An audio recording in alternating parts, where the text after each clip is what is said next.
social, ce n'est pas qu'elle travaille dans le sanitaire, c'est d'abord son modèle entrepreneurial. Son modèle entrepreneurial, ça veut dire quoi? C'est-à-dire qu'on trouve deux principes dans à peu près toutes les familles, toutes les entreprises de l'ESS. La gouvernance démocratique, ce sont toutes les parties prenantes qui sont associées à la décision économique, et la non-lucrativité ou la lucrativité limitée, ce qui veut dire, pour faire vite, et je le dis un peu grossièrement, et que les spécialistes et le président de la Chambre régionale d'économie sociale et solidaire m'en voudra peut-être, mais si ma définition de la non-lucrativité est un peu rudimentaire, mais c'est l'idée selon laquelle, quand vous réalisez des excédents, ces excédents ne vont pas rémunérer le capital investi ou du propriétaire qui aura investi, mais vont d'abord servir l'objet de l'entreprise, l'objet social, sa personnalité morale, et sont réinvestis dans l'entreprise elle-même. Je fais ça grossièrement, mais c'est l'idée qu'on se fait de la non-lucrativité. Vous faites des profits, mais ces profits, plutôt que d'enrichir le propriétaire en capital, vont d'abord servir à l'activité de l'entreprise. D'ailleurs, c'est ainsi que prend tout son sens la notion de personne morale quand on évoque les entreprises. Une personne morale, on peut supposer qu'elle prime sur le propriétaire de l'entreprise, qu'elle doit lui survivre même, à son géniteur, son créateur, et c'est ce que font souvent les entreprises de l'ESS.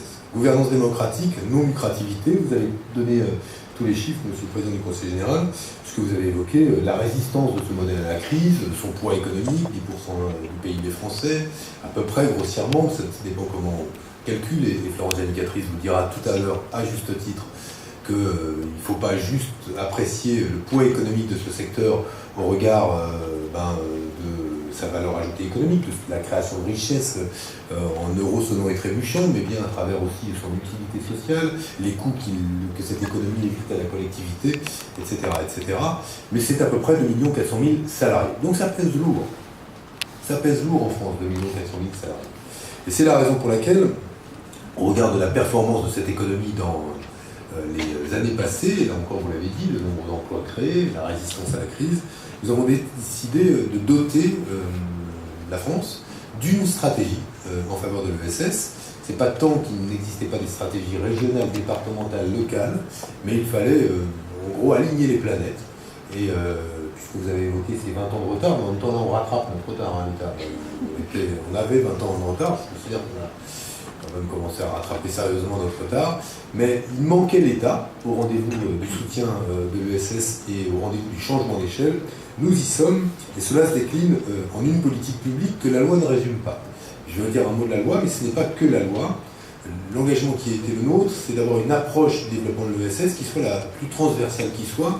Le préfet me rappelait à juste titre que sont prévus dans les futurs contrats de plan État-région aujourd'hui le sujet du développement de l'économie sociale et solidaire, comme désormais dans la plupart des schémas régionaux de développement économique et d'innovation, on trouvera l'économie sociale et solidaire, comme cela figure dans la stratégie aussi économique qui est celle des départements dès lors qu'ils sont aussi confrontés à une mission qui est celle de l'action sociale. Bref, aujourd'hui ces stratégies existent et nous avons voulu faire en sorte qu'elles soient les plus transversales et que les politiques publiques soient les plus transversales.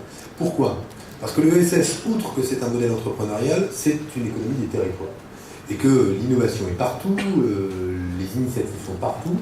C'est une économie qui naît sur le terrain et pour laquelle il était nécessaire d'en comprendre la diversité, cette forme de biodiversité économique qui la caractérise et qu'elle caractérise en soi, puisque c'est une autre manière d'entreprendre. Donc, nous avons choisi d'avoir une politique transversale à l'égard de l'économie sociale et solidaire, logée à Bercy, puisque c'est à Bercy que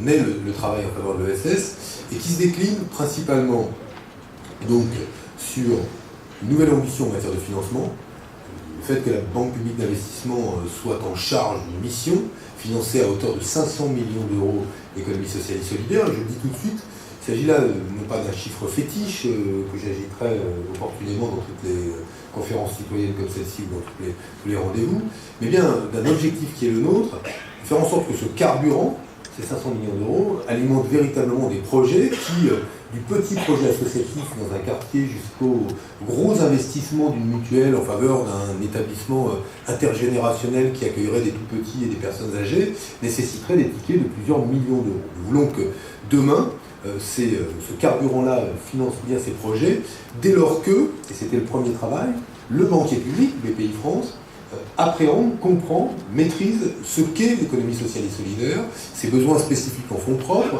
la nécessité de tenir compte de la variété des structures ou des statuts qui composent l'économie sociale et solidaire. Et ce travail a été fait par BPI France pour qu'on évite ce qui a si souvent existé, notamment dans les effets d'annonce qui peuvent être ceux des gouvernements dès lors qu'ils disent mettre de l'argent sur la table.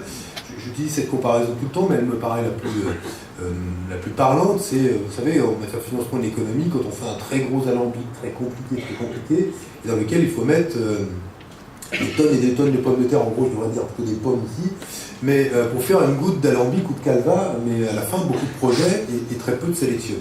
Là, nous voulions que la tuyauterie soit simple et qu'elle finance clairement les petits, les moyens, les gros projets, quels que soient les statuts, et en comprenant ce que sont les statuts et les formes entrepreneuriales des acteurs de l'ESS. Ce travail a été fait par BPI France. Désormais, ces produits financiers, ces instruments sont sur la table et ils seront disponibles avant même que la loi sur l'ESS soit votée. Que comprend la loi? Elle était très attendue, elle, par le secteur, très demandée depuis longtemps, qui réclamait ce secteur une loi cadre, et elle s'articule autour de 3 objectifs. D'abord, reconnaître l'ESS, la structurer, mettre un peu d'organisation dans tout ça, parce que c'est vrai que l'ESS est parfois un petit peu gazeux comme monde, et enfin, développer et donner des instruments de développement à chacune des familles de l'ESS. Reconnaître d'abord, je ne vais pas être trop long, mais là le gouvernement prend une option qui est une option qui a fait débat, et immanquablement au sein de la CRES, on en parle encore, forcément.